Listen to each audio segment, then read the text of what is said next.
And hello guys, welcome to our channel movie hunters. So Saripodhaa cinema మామూలుగా లేదండి. అసలు crazy ఉంది, అసలు బ్యూటిఫుల్ అని చెప్పొచ్చు. సినిమా అనుకుంటున్నారా? కాదు, జేక్స్ బజే బీజియం నిజంగా చాలా బాగుంది. మూవీ అయిపోయి కూడా ఇంకా నా మైండ్లో ఆడుతుంది. మూవీ విషయానికి వస్తే మాత్రం అంతగా అయితే ఇంట్రెస్ట్ చేయలేదనే చెప్పాలి. ఎందుకంటే మూవీకి పొటెన్షియల్ ఉందా లేదా అనేది నేను ఒక ట్రైలర్ అనాలిసిస్ వీడియో ఆల్రెడీ చేశాను. ఆ వీడియో ఎండింగ్లో నేను చెప్పిన ఒక చిన్న విషయం మళ్ళీ చెప్తాను. బేసిక్గా ట్రైలర్ ప్రకారం అయితే మూవీ చాలా లీనియర్ స్క్రీన్ ప్లే ఉంది అండ్ చాలా రొటీన్ కైండ్ ఆఫ్ స్టోరీ ఉంది. సో మరి ఎగ్జాక్ట్‌గా మూవీలో కూడా అదే ఉంటే మాత్రం డిసప్పాయింట్ అవుతాం. లేదు ఇంకొన్ని మంచి వెరైటీ ఎలిమెంట్స్ ఉంటే ఏమైనా సాటిస్ఫై అవుతాం అనేది చెప్పాను. కానీ మూవీ మటుకు ఫస్ట్ ప్యాటర్న్‌లోనే వెళ్ళింది. చాలా లీనియర్ స్క్రీన్ ప్లే ఉంటది. జెనరిక్ సీన్స్ ఉంటాయి. ఆ ఎమోషన్స్ గాని, అవి గాని అంటే బాలేదని చెప్పను గానీ, మనం ఆల్రెడీ చూసేసినవే ఉంటాయి. ఈవెన్ యాక్టింగ్ స్టాండర్డ్స్ అవి చాలా హై ఉన్నా కూడా సీన్‌లో ఆ రైటింగ్‌లో అంత డెప్త్ లేకపోవడం వల్ల మనం అంత హెవీగా అయితే కనెక్ట్ అవ్వలేకపోతాం. సో, ఈ మూవీ గురించి అయితే ఇంకొంచెం ఇన్ డెప్త్‌గా మాట్లాడుకుందాం. దానికన్నా ముందు ఒక చిన్న రిక్వెస్ట్. ఇప్పటిదాకా మీరు మా ఛానల్ సబ్స్క్రైబ్ చేసుకోకపోతే మాత్రం please subscribe to our channel. పక్కన ఉన్న బెల్ నోటిఫికేషన్ ఆన్ చేసుకుంటే సో దట్ మేము వీడియో పెట్టిన ప్రతిసారి మీకైతే నోటిఫికేషన్ వస్తుంది. మాకైతే ఫుల్ కాన్ఫిడెన్స్ వస్తది. మూవీ స్టార్ట్ అవ్వడం ఒక మంచి ఎమోషనల్ నోట్‌తో స్టార్ట్ అవుతది. ఒక మదర్ సెంటిమెంట్ అండ్ హీరో అసలు ఎందుకు శనివారం అని అలా ఫిక్స్ అవుతాడు. అలా మంచిగానే స్టార్ట్ అవుతది. అండ్ అలా కొంచెం స్లోగానే తన క్యారెక్టరైజేషన్‌ని బిల్డప్ చేస్తారు. ఇక్కడైతే టైం తీసుకున్నారు. సో, ఆ టైం తీసుకోవడం వల్లే మేబీ హీరో క్యారెక్టర్‌కి మనం కనెక్ట్ అవ్వగలుగుతాం. ఇక్కడ వరకు బానే ఉంది. కానీ ఆ తర్వాత వచ్చే కొన్ని ఎలిమెంట్స్ మాత్రం కొంచెం బోర్ కొట్టించాయి. అంటే ఆ హీరోయిన్‌తో ఉండే స్లో సీన్స్ గానీ, ఆ తర్వాత సోకుల్ పాల్ ఇంట్రడక్షన్ గానీ, విలన్ మన 'ఎస్‌జే సూర్య' ఇంట్రడక్షన్ గానీ, అవన్నీ కొంచెం ట్రాక్‌లో అంటే అంత గ్రిప్పింగ్ అయితే లేవు. కొంచెం స్లోగా ఉంది. పర్లేదు. అంటే మరీ బ్యాడ్ అయితే కాదు. ఓకే. సమ్ సెటప్ జరుగుతోంది. మేబీ సెకండ్ హాఫ్‌లో ఇంకా ఆ ఫేస్ ఆఫ్ సీన్స్ ఇంకా చాలా గట్టిగా ఉంటాయి. ఇంకా ఏదో ఎక్స్‌ప్లోర్ చేస్తారేమో అని వెయిట్ చేశా. అండ్ ఫస్ట్ హాఫ్‌లో ఒక మంచి బ్యాంగ్‌తోనే ఎండ్ చేశారు. ఇంకేముంది సెకండ్ హాఫ్‌లో దుమ్ము లేచిపోద్ది అది అనుకున్నాం గానీ, బేసిక్‌గా సెకండ్ హాఫ్‌లో రైటింగ్ అనేది ఇంక కంప్లీట్ ఫ్లాట్ అయిపోద్ది. అంటే క్యారెక్టర్స్ అనేవి ఇంకా ఇలా బిహేవ్ చెయ్యాలి కాబట్టే చేస్తున్నా అన్నట్టు ఉంటది తప్ప ఎక్కడ మనకు ఆ నేచురల్ ఫీల్ అయితే రాదు.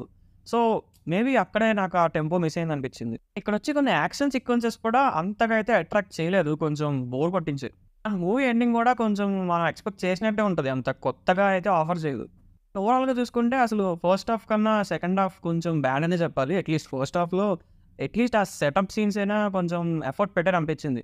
సెకండ్ హాఫ్‌లో క్యారెక్టర్స్ తీసుకునే డెసిషన్స్ గానీ, అక్కడ చుట్టూ జరిగే సీన్స్ గానీ అంత ఇంపాక్ట్‌ఫుల్‌గా అయితే ఉండవు. యాక్టింగ్ వైస్ చూసుకుంటే Nani did a great job అని చెప్పాలి. ఎందుకంటే అసలు ఈ మూవీ స్ట్రెంతే నాని క్యారెక్టర్. సో, దాన్నైతే చాలా బాగా పుల్ ఆఫ్ చేశారు. అసలు ఆల్మోస్ట్ మనం through out the movie Nani క్యారెక్టర్‌కి అయితే కనెక్ట్ అయ్యి ఉంటాం. ప్రియాంక మోహన్ విషయానికొస్తే యాక్టింగ్ అయితే నాకు అంతగా ఎందుకో నచ్చలేదు. మేబీ ఆ క్యారెక్టర్ వీక్‌గా ఉండడం వల్ల అవుట్‌పుట్ అలా వచ్చిందేమో తెలీదు గానీ, ఓవరాల్‌గా అయితే నాకు ఎందుకో కొంచెం డిసప్పాయింటింగ్ అనిపించింది. మన 'ఎస్‌జే సూర్య' గురించి అయితే చెప్పక్కర్లేదు. అసలు లిటరల్లీ జీవించేశారు. అసలు కొన్ని సీన్స్‌లో అయితే అక్కడ క్యారెక్టర్‌కి అంత రైటింగ్ లేకపోయినా కూడా మేబీ ఆయన యాక్టింగ్ వల్లే ఆ సీన్ హైలైట్ అయిందేమో అనిపించింది. ఆ రేంజ్‌లో అయితే పర్ఫార్మెన్స్ ఇచ్చారు. మ్యూజిక్ విషయానికొస్తే అసలు 'జేక్స్ బీజే' చంపేశారని చెప్పాలి. అంటే సాంగ్స్ గురించి మాట్లాడట్లేదు. సాంగ్స్ చాలా తక్కువున్నాయి అండ్ అంత ఇంపాక్ట్ కూడా ఇవ్వలేదు. కానీ మోస్ట్‌లీ ఇచ్చిన ఇంపాక్ట్ అయితే బీజీఎంఏ. అసలు క్రేజీ ఇచ్చి పడేశారు. కానీ ప్రాబ్లమ్ ఏంటంటే బీజీఎం కొంచెం అక్కడక్కడ అందులో కొంచెం సంబంధం లేని చోట్ల కూడా వాడేశారు. సో, దానివల్ల కొంచెం ఓవర్ యూజ్డ్ అనిపిస్తది. అంతే తప్ప వేరే కంప్లెయింట్ అయితే ఏం లేదు. నిజంగా చాలా బాగా చేశారు. ఫోటోగ్రఫీ విషయానికొస్తే చాలా వరకు డీసెంటే అనిపించింది గానీ, కొన్ని యాక్షన్ సీక్వెన్సెస్‌లో ఎందుకో ఆ క్యామ్‌ని కొంచెం రియలిస్టిక్‌గా పెట్టడానికి ట్రై చేశారు. దానివల్ల టూ మచ్ అబ్రప్ట్‌గా కట్స్ అయినట్టు అనిపించింది. సో, మీకు కూడా అలానే అనిపించిందా? కింద కామెంట్స్‌లో మెన్షన్ చేయండి. నాకైతే అలాగే అనిపించింది. యాక్షన్ సీక్వెన్సెస్ దగ్గర కొంచెం ఆ డిస్టార్షన్ అనేది కొంచెం డిస్టర్బింగ్‌గా అనిపించింది నాకు. ఎడిటింగ్ విషయానికొస్తే దీని గురించి అయితే చాలా మాట్లాడాలి. ఎందుకంటే లిటరల్లీ చాలా సీన్స్‌ని కట్ చేయొచ్చేమో అనిపించింది హానెస్ట్‌లీ. ఎస్పెషల్లీ సెకండ్ హాఫ్‌లో కొన్ని సీన్స్ అసలు అనవసరంగా పెట్టారేమో అనిపించింది. అంటే just to pass the run time. So, దానివల్ల కొంచెం ఆ రిపిటేటివ్ ఫీల్ గానీ, ఇది ఎక్కడో చూసాం గదా! ఈ సీన్ అనే ఆ థాట్స్ అయితే ఎక్కువొస్తున్నాయి. సో, దానివల్ల మేబీ ఆ లాగ్ అనేది కొంచెం ఆ ఫీల్ వస్తుంది మనకి. సో, ఇక్కడ కొంచెం సీన్స్‌ని ట్రిమ్ చేసుంటే అవుట్‌పుట్ ఇంకా వచ్చేదేమో. Production design is also decent. ఎందుకంటే ఆ 'సోకుల్ పాలెం' సెట్‌కి చాలా కష్టపడారని అర్థమవుతుంది. ఎందుకంటే కొన్ని డ్రోన్ షాట్స్‌లో చాలా బాగా చూపించారు. లైక్ ఆ హౌస్‌లు మొత్తం ఎలా ఉన్నాయని. అది యాక్చువల్లీ బావుంది. అండ్ ఇంకా లైక్ వేరే లొకేషన్స్ 'నాని హౌస్' గాని అవన్నీ కొంచెం డీసెంట్‌గానే చూపించారు. Coming to writer director Vivek Athreya. So, ఇక్కడ నాకొకటే చెప్పాలనిపించింది. ఇలాంటి డైరెక్టర్స్ మనకి చాలా అవసరం. కానీ ప్రాబ్లమ్ ఏంటంటే ఆయన కంటెంట్ ప్లస్ కమర్షియల్‌ని చూపించడానికి ట్రై చేస్తూ కమర్షియల్ సైడ్ కొంచెం ఎక్కువ టిల్ట్ అయ్యారేమో అనిపించింది. దానివల్ల మేబీ ఆ సీన్స్ అవుట్‌పుట్ గాని అవన్నీ జనరిక్‌గా కొంచెం రొటీన్‌గా అనిపించాయి. వివేక్ ఆత్రేయ దగ్గర నుంచి మనం ఎక్స్‌పెక్ట్ చేసే కొన్ని స్క్రీన్ ప్లే ట్విస్ట్ గాని, అండ్ కొన్ని కామెడీ ఎలిమెంట్స్ గానీ ఈ మూవీలో కొంచెం తగ్గాయి. ఎందుకంటే రీనెస్టీ ఉంటాయి కంప్లీట్‌గా. అండ్ ఇక్కడొచ్చే కొంచెం కామెడీ కూడా కొంచెం చాలా తక్కువ సీన్స్‌లో పెట్టారు. మోస్ట్ ఆఫ్ ది సీక్వెన్సెస్ యాక్షనే ఉంటాయి. అండ్ కొన్ని ఎమోషనల్ ఉంటాయి. ఓవరాల్‌గా అయితే నేను కొంచెం డిసప్పాయింటెడ్ అండి. ఎందుకంటే 'నాని వివేక్ అత్రేయ' కాంబో నేనైతే చాలా ఎక్స్‌పెక్ట్ చేశాను.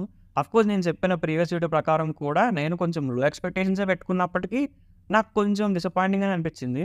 మేబీ బికాజ్ కంప్లీట్ కమర్షియల్ వేలో వెళ్ళడానికి ట్రై చేశారు. సో, దానివల్ల అంత మిస్ ఇట్లా అనిపించింది. రివ్యూ చూసాక మీకేమనిపించింది? మీకేమైనా మిక్స్డ్ థాట్స్ ఉన్నాయా? ఆర్ మీకు నచ్చింది ఆర్ నా రివ్యూ బ్యాడ్‌గా అనిపించిందా? కింద రాయండి, డిస్కస్ చేద్దాం. ఈ వీడియో మీకు నచ్చినట్టయితే లైక్ చేయండి. మీ ఫ్రెండ్స్ అండ్ ఫ్యామిలీతో షేర్ చేయండి. అండ్ అలాగే మా ఛానల్ సబ్స్క్రైబ్ చేసుకోవడం మాత్రం అస్సలు మర్చిపోకండి. మేము ఇంకా ఇలాంటి మంచి మంచి రివ్యూస్‌తో మీ ముందుకు వస్తాం. Signing off team movie hunters.